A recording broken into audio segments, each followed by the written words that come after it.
പശ്ചിമേഷ്യയിൽ Israel Iran യുദ്ധഭീതി നിലനിൽക്കുന്ന സാഹചര്യത്തിൽ വളരെ പ്രധാനപ്പെട്ട ഒരു വാർത്തയാണ് ഇപ്പോൾ പുറത്തു വരുന്നത്. ഇറാന്റെ സൈനിക മേധാവിയായിട്ടുള്ള ഇസ്മയിൽ ഖാനിയെ ലെബനോനിൽ വെച്ചുകൊണ്ട് ഇസ്രായേൽ സേന കൊലപ്പെടുത്തിയിരിക്കുന്നു എന്നുള്ള വാർത്ത തന്നെയാണ്. അപ്പോൾ ഇതുമായി ബന്ധപ്പെട്ടുകൊണ്ട് നോക്കിക്കഴിഞ്ഞാൽ ഇറാനും ഇസ്രായേലും നടന്നുകൊണ്ടിരിക്കുന്ന അല്ലെങ്കിൽ ഇപ്പോൾ ഇവർ തമ്മിലുള്ള ഒരു യുദ്ധ സമാനമായിട്ടുള്ള സാഹചര്യം അത് വർദ്ധിച്ചുകൊണ്ടിരിക്കുകയാണ്. ലോകരാജ്യങ്ങൾ പലരും ഇടപെട്ടുകൊണ്ട് ഒരു യുദ്ധം ഒഴിവാക്കാൻ വേണ്ടിയിട്ടുള്ള എല്ലാവിധ ശ്രമങ്ങളും നടത്തുന്നുണ്ടെങ്കിൽ പോലും ഇസ്രായേൽ കൃത്യമായിട്ട് ഇറാനെ തിരിച്ചടിക്കാൻ വേണ്ടിയിട്ടുള്ള എല്ലാ സാഹചര്യവും സംവിധാനവും ഒരുക്കി കാത്തിരിക്കുകയാണ്. പ്രധാനമായിട്ട് ഇറാന്റെ ആണവ കേന്ദ്രങ്ങളും അതോടൊപ്പം തന്നെ എണ്ണക്കിണറുകളും അല്ലെങ്കിൽ എണ്ണയുമായി ബന്ധപ്പെട്ടുകൊണ്ടുള്ള മറ്റ് പ്രധാനപ്പെട്ട വളരെ തന്ത്രപ്രധാനമായിട്ടുള്ള മേഖലകൾ ആക്രമിക്കുക എന്നുള്ള ലക്ഷ്യത്തോടു കൂടിയിട്ടാണ് ഇസ്രായേൽ ഇപ്പോൾ തയ്യാറായി നിൽക്കുന്നത്. ഇസ്രായേലിന്റെ ഒരു സ്വഭാവ രീതി എല്ലാവർക്കും അറിയാവുന്നതാണ്. ശത്രുവിന്റെ മാളത്തിൽ പോയി പൂർണ്ണമായിട്ട് ഇല്ലായ്മ ചെയ്യുന്ന നടപടി തന്നെയാണ്. അപ്പോൾ ഇറാൻ എങ്ങനെ ഇസ്രായേലിന്റെ ശത്രുവാകുമെന്ന് പറയുമ്പോൾ ഹമാസിനെയും ഹിസ്ബുള്ളയെയും വലിയ രീതിയിൽ ആയുധവും പണവും നൽകി സപ്പോർട്ട് ചെയ്യുന്ന ഒരു രാജ്യം എന്നുള്ള നിലയിലേക്ക് ഇസ്മയിൽ ഖനിയെ പോലെയുള്ള പ്രധാനപ്പെട്ട ഹമാസിന്റെ തലവന്മാരെ അടക്കം പ്രൊട്ടക്ട് ചെയ്തുകൊണ്ട് മുന്നോട്ട് പോയത് തന്നെയാണ് ഇറാനെതിരെ വലിയ രീതിയിലുള്ള ഒരു വിഷയത്തിലേക്ക് ഇസ്രായേൽ മാറിയിരിക്കുന്നത്. കഴിഞ്ഞ ഒക്ടോബർ മാസം 7-ാം തീയതി ഇതേ ദിവസം നടന്ന ഒരു വലിയ ആക്രമണത്തിൽ അല്ലെങ്കിൽ ഇസ്രായേലിൽ നടന്ന ഭീകരാക്രമണത്തിൽ ഏകദേശം 1500ഓളം ആളുകളാണ് മരണപ്പെട്ടത്. അതേ ദിവസം തന്നെ ഇസ്രായേലിന്റെ പ്രധാനമന്ത്രി പറഞ്ഞത് ഇറാന് ഈ ഒരു ആക്രമണത്തിൽ വ്യക്തമായിട്ടുള്ള പങ്കുണ്ട്, ഇറാന്റെ കരങ്ങളാണ് ഈ ഹമാസിന്റെ ഈ ഒരു ഭീകരാക്രമണത്തിന്റെ പുറകിലുള്ളത്. അപ്പൊ അതുകൊണ്ട് തന്നെ പൂർണ്ണമായിട്ടും ഇറാൻ ഈ യുദ്ധത്തിന്റെ ഭാഗമാകേണ്ടി വരും, അവരെ ഞങ്ങൾ നശിപ്പിക്കുമെന്നുള്ള രീതിയിലേക്കുള്ള ഒരു വാക്ക് അദ്ദേഹത്തിന്റെ ഭാഗത്തുണ്ടായിരുന്നു. പക്ഷെ ഇത്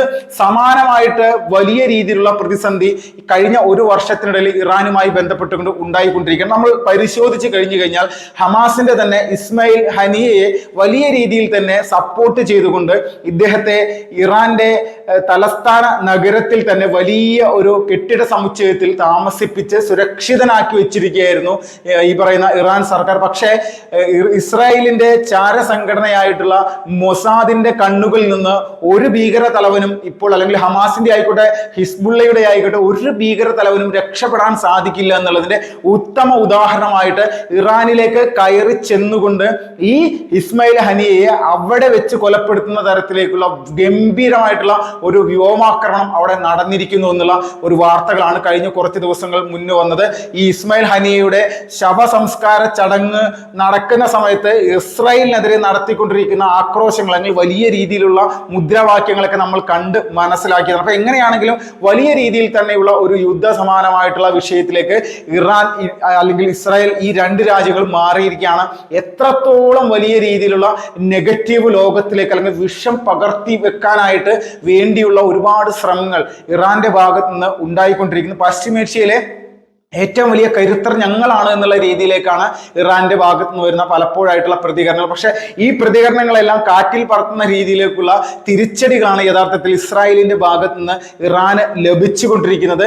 മറ്റ് ഏറ്റവും വലിയൊരു പ്രധാനപ്പെട്ട ഒരു കാര്യം പുറത്തു വന്നിരിക്കുന്നത് ഹിസ്ബുള്ളയുടെ തലവനായിട്ടുള്ള ഹസൻ നസ്രുള്ള ഈ കൊല ചെയ്യപ്പെട്ടത് എങ്ങനെയാണെന്നുള്ളത് സംബന്ധിക്കുന്ന വാർത്തകൾ വരുന്നു. ഇത് പൂർണ്ണമായിട്ടും ബങ്കറുകളുടെ അടിയിലേക്ക് കുത്തി തുളച്ചു കയറി ഇസ്രായേലിന്റെ മിസൈൽ ചെന്ന് ആ മിസൈലുകളിൽ നിന്ന് പുറത്തേക്ക് വന്ന വിഷവാതകം ശ്വസിച്ച് നരകിച്ചാണ് യഥാർത്ഥത്തിൽ ഹസൻ നസ്രുള്ള എന്ന് പറയുന്ന ഈ ഒരു ഭീകര തലവൻ അന്ന് കൊല ചെയ്യപ്പെട്ടത്. അപ്പോൾ ഇതുമായി ബന്ധപ്പെട്ടുകൊണ്ട് ഇറാനും ഹിസ്ബുള്ളക്കും ഉണ്ടായിട്ടുള്ള നഷ്ടം അത് ചെറുതല്ല, വലിയ രീതിയിലുള്ള ഒരു നഷ്ടം തന്നെയാണ്. ഇതുപോലെയുള്ള സാഹചര്യങ്ങൾ നമ്മുടെ ലോകത്ത് ഉണ്ടാക്കിയെടുക്കാൻ വേണ്ടി ശ്രമിക്കുന്ന ഏത് രാജ്യമായിക്കോട്ടെ ആ രാജ്യത്തിനെ സംബന്ധിച്ച് അവരുടെ പ്രവർത്തന പദ്ധതികൾ പൂർണ്ണമായിട്ടും തരിപ്പണമാക്കുന്ന രീതിയിലേക്കുള്ള കൃത്യമായിട്ടുള്ള നടപടികളിലേക്ക് ഇസ്രായേലിന്റെ ഏജൻസി കഴിഞ്ഞ കുറെ നാളുകളായിട്ട് അത് ശ്രമിച്ചുകൊണ്ടിരിക്കുന്നു. അതിന്റെ ഭാഗം തന്നെയാണ് യഥാർത്ഥത്തിൽ ഇറാനെ പോലെയുള്ള ഒരു രാജ്യത്തിന്റെ പ്രധാനപ്പെട്ട സൈനിക തലവനെയും ഇപ്പോൾ കൊലപ്പെടുത്തിയിരിക്കുന്നത്. ഇതിന് മുന്നേ ഇപ്പോൾ ഈ ഇറാന്റെ സൈനിക തലവന്മാരിൽ രണ്ടാമത്തെ പ്രധാനിയാണ് കൊല ചെയ്യപ്പെടുന്നത്. 2020 ജനുവരി മാസം 3-ാം തീയതി ഈ പറയുന്ന സൈനിക മേധാവിയുടെ ഗ്രൂപ്പായിട്ടുള്ള ഗുഡ്സ് കമാൻഡർ ആയിരുന്ന ജനറൽ ഖാസിം സുലൈമാനിയെ അമേരിക്ക ഒരു ഡ്രോൺ ആക്രമണത്തിലൂടെ കൊലപ്പെടുത്തി. അത് ഇറാനിൽ വെച്ചുകൊണ്ടോ ലെബനോനിൽ വെച്ചുകൊണ്ടല്ല, ഇറാഖിലെ ബാഗ്ദാദിൽ വെച്ചുകൊണ്ടാണ് കൊല ചെയ്തത്. അപ്പൊ ഇവരൊക്കെ എന്തിനാണ് ഈ ബാഗ്ദാദിലും അതോടൊപ്പം തന്നെ ലെബനോനിലൊക്കെ ഈ ഇറാന്റെ സൈനിക തലവന്മാർ പോകുന്നത് എന്നുള്ളൊരു കാര്യം നമ്മളൊന്ന് ചിന്തിക്കേണ്ടത്. ഇവരൊക്കെ എന്തുകൊണ്ടാണ് അവിടെ കിടന്ന് മരിക്കുന്നത്? പ്രധാനപ്പെട്ട കാര്യം ISIS-നെ പോറ്റി വളർത്തുന്ന ഒരു രാഷ്ട്രം അത് ഇറാൻ തന്നെയാണ്. ഹിസ്ബുള്ളയെ പോറ്റി വളർത്തുന്നതും ഇറാൻ തന്നെയാണ്. ഹമാസിന് ഒരു പരിധി വരെയും സപ്പോർട്ട് ചെയ്യുന്നതും ഇറാൻ തന്നെയാണ്. തങ്ങളുടെ പൊതു ശത്രുവാണ് ഇസ്രായേൽ എന്നുള്ള രീതിയിലുള്ള വലിയ പ്രഖ്യാപനവും. ഈ ഇസ്രായേലിനെ എങ്ങനെയാണോ കാണുന്നത് അതുപോലെ തന്നെയാണ് അമേരിക്കയെയും കാണുന്നത്. ഈ ഖാസിം സുലൈമാനി അടക്കമുള്ള ആളുകൾ വലിയ രീതിയിൽ തന്നെ ആണവ സംവിധാനങ്ങളും അല്ലെങ്കിൽ മറ്റു രാഷ്ട്രങ്ങളെ നശിപ്പിക്കാൻ വേണ്ടിയിട്ടുള്ള ഒരുപാട് കലാപരിപാടികൾ നിരന്തരമായിട്ട് നടത്തി ഒരു യഥാർത്ഥത്തിൽ ഒരു രാജ്യത്തിന്റെ സൈനിക തലവനല്ല, ഒരു ഭീകര തലവൻ എന്ന് വേണമെങ്കിൽ ഈ ഇസ്മയിൽ ഹനിയെയൊക്കെ പറയാം, അല്ലെങ്കിൽ ഈ നമ്മുടെ ഖാസിം സുലൈമാനി എന്ന് പറയുന്ന വ്യക്തിയെല്ലാം പറയാം. അപ്പോൾ ഈ ഖാസിം സുലൈമാനിയാണ് 2020 ജനുവരി മാസം 3-ാം തീയതി ബാഗ്ദാദിൽ വെച്ചുകൊണ്ട് അമേരിക്കൻ സേന കൊലപ്പെടുത്തിയത്. അതിനുശേഷം അദ്ദേഹത്തിന്റെ പിൻഗാമിയായിട്ട് വന്ന ആളാണ് ജനറൽ ഇസ്മയിൽ ഖാനി. അപ്പോൾ ഈ ഇസ്മയിൽ ഖാനിയുടെ മരണം ഇപ്പോൾ ഈ ഒരു സാഹചര്യത്തിലാണ് എന്നുള്ളത് കൂടി വലിയ രീതിയിൽ ഇസ്രായേൽ ഇറാൻ സംഘർഷത്തിലേക്ക് കാര്യങ്ങൾ ഒരിക്കൽ കൂടി മുന്നോട്ട് പോവുകയാണ്. തങ്ങളുടെ രാജ്യത്തെ ജനങ്ങളെ സംരക്ഷിക്കേണ്ട സൈനിക മേധാവിമാർ അല്ലെങ്കിൽ സൈന്യത്തെ മുന്നോട്ട് കൊണ്ടുപോകേണ്ട സൈനിക മേധാവിമാർ തന്നെ പിടഞ്ഞു വീണ് മരിക്കുന്ന തരത്തിലേക്കുള്ള വിഷയങ്ങളാണ് നമ്മുടെ മുന്നിൽ കണ്ടുകൊണ്ടിരിക്കുന്നത്. അപ്പോൾ ഇസ്രായേൽ എന്ന് പറയുന്ന രാജ്യത്തിന്റെ പവർ എന്താണെന്നുള്ളത് കൂടി ലോകം മനസ്സിലാക്കാൻ ഇനിയുമുണ്ട് എന്നുള്ളതാണ് ഇസ്രായേൽ തെളിയിച്ചിരിക്കുന്നത്. അത്രത്തോളം വലിയ സൈനിക ശക്തിയും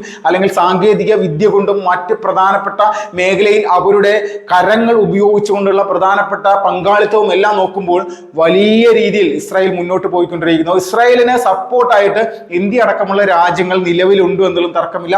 ഇന്ത്യ ഇറാനിൽ നിന്ന് നിരവധി ഒരുപാട് നിസ്സാരമല്ല വലിയ ഒരു രീതിയിൽ തന്നെ എണ്ണ ഇറക്കുമതി ചെയ്യുന്നുണ്ട്. അപ്പോൾ ഈ എണ്ണ ഇറക്കുമതി ചെയ്തതോടുകൂടി തന്നെ ഇന്ത്യയും ഇറാനും തമ്മിൽ വ്യക്തമായിട്ടുള്ള നല്ല ഒരു ബന്ധമുണ്ട്. അത് വർഷങ്ങളായിട്ടുള്ളതാണ്. ഒരു രീതിയിലുമുള്ള പ്രശ്നങ്ങളൊന്നുമില്ല. പക്ഷേ ഈ ഇടയായിട്ട് ഇസ്രായേലിന് ഇന്ത്യ നൽകുന്ന സപ്പോർട്ടിന്റെ ഭാഗമായിട്ട് ഇറാന്റെ ചില ആളുകൾ അല്ലെങ്കിൽ ചില പ്രധാനപ്പെട്ട മേലാളന്മാർ പൂർണ്ണമായിട്ടും ഇന്ത്യയെ തഴഞ്ഞുകൊണ്ട് വലിയ രീതിയിലുള്ള ഒരു വിഷയങ്ങൾ ഇങ്ങനെ നിരന്തരമായിട്ട് പറയുന്നുണ്ട്. അപ്പോൾ എത്രത്തോളം വലിയ രീതിയിൽ ആരോപണങ്ങൾ ഉന്നയിച്ച് ഇസ്രായേലിനൊപ്പം ഇന്ത്യയും കൂട്ടിച്ചേർക്കുക എന്നുള്ള നയത്തിനോടൊപ്പം ഇറാനും നിൽക്കുകയാണ്. അപ്പോൾ ഏത് രീതിയിൽ നിലപാടുകൾ എടുത്തുകൊണ്ട് മുന്നോട്ട് വന്നാലും ഇന്ത്യക്ക് ധാർമ്മികമായിട്ടുള്ള രീതിയിൽ ഇസ്രായേലിനൊപ്പം നിൽക്കാനേ സാധിക്കുള്ളൂ. കാരണം ഇസ്രായേൽ ആരെയും അനാവശ്യമായിട്ട് പോയി ആക്രമിക്കുന്ന ഒരു രാജ്യമല്ല. അവരെ ആക്രമിച്ചു കഴിഞ്ഞാൽ കൃത്യമായിട്ട് തിരിച്ചടി കൊടുക്കാനുള്ള കപ്പാസിറ്റി ഉണ്ട്. അതിനെ ചെറുത്ത് തോൽപ്പിക്കാൻ സാധിക്കുമെങ്കിൽ ഇറാനും ഇറാഖും സിറിയയും ലെബനോനും വെസ്റ്റ് ബാങ്കും അതോടൊപ്പം തന്നെ ഹൂത്തികളുടെ കേന്ദ്രമായിട്ടുള്ള യമൻ എല്ലാവരും കൂടി ഒന്നിച്ചു നിന്നാലും അത് നടക്കാൻ പോകുന്നില്ല. അത്രത്തോളം വലിയ രീതിയിലുള്ള സൈനിക ശേഷിയും ടെക്നോളജിയും ഉപയോഗിച്ചുകൊണ്ടാണ് ഇസ്രായേൽ ഇന്ന് മുന്നോട്ട് പോയിക്കൊണ്ടിരിക്കുക. അപ്പോൾ ആ ഒരു നിലപാട് തന്നെയാണ് യഥാർത്ഥത്തിൽ ഇറാൻ എന്ന് പറയുന്ന രാജ്യത്തിന് ഇന്ന് വിനയാകുന്നത്. ഇറാനെ സംബന്ധിച്ച് അവരുടെ അടപ്പിളക്കുന്ന രീതിയിലേക്കുള്ള നിലപാടുകളാണ് ഇസ്രായേലിന്റെ ഭാഗത്തുണ്ടാകുന്നത്. ഇറാന്റെ പ്രധാനപ്പെട്ട സൈനിക തലവനായിട്ടുള്ള ഇസ്മയിൽ ഖാനിയെ തന്നെ ഈ ഒരു സമയത്ത് ലെബനോനിൽ വെച്ചുകൊണ്ട് ഇസ്രായേൽ സേന കൊലപ്പെടുത്തിയിരിക്കുന്നു എന്നുള്ള പ്രധാനപ്പെട്ട വാർത്തകൾ തന്നെയാണ് പുറത്തു വരുന്നത്. ഈ വാർത്ത കേട്ടിട്ടെങ്കിലും ഇറാൻ ഇനിയെങ്കിലും നന്നാകാനുള്ള ഒരു അവസരം കൂടിയാകും എന്നുള്ളത് തന്നെയാണ് മനസ്സിലാക്കാൻ സാധിക്കുന്നത്. എങ്ങനെയാണെങ്കിലും ഗംഭീരമായിട്ടുള്ള തിരിച്ചടികൾ ഇറാൻ ഇപ്പോൾ ലഭിച്ചുകൊണ്ടിരിക്കുകയാണെന്നുള്ളതിൽ യാതൊരു തർക്കമില്ല.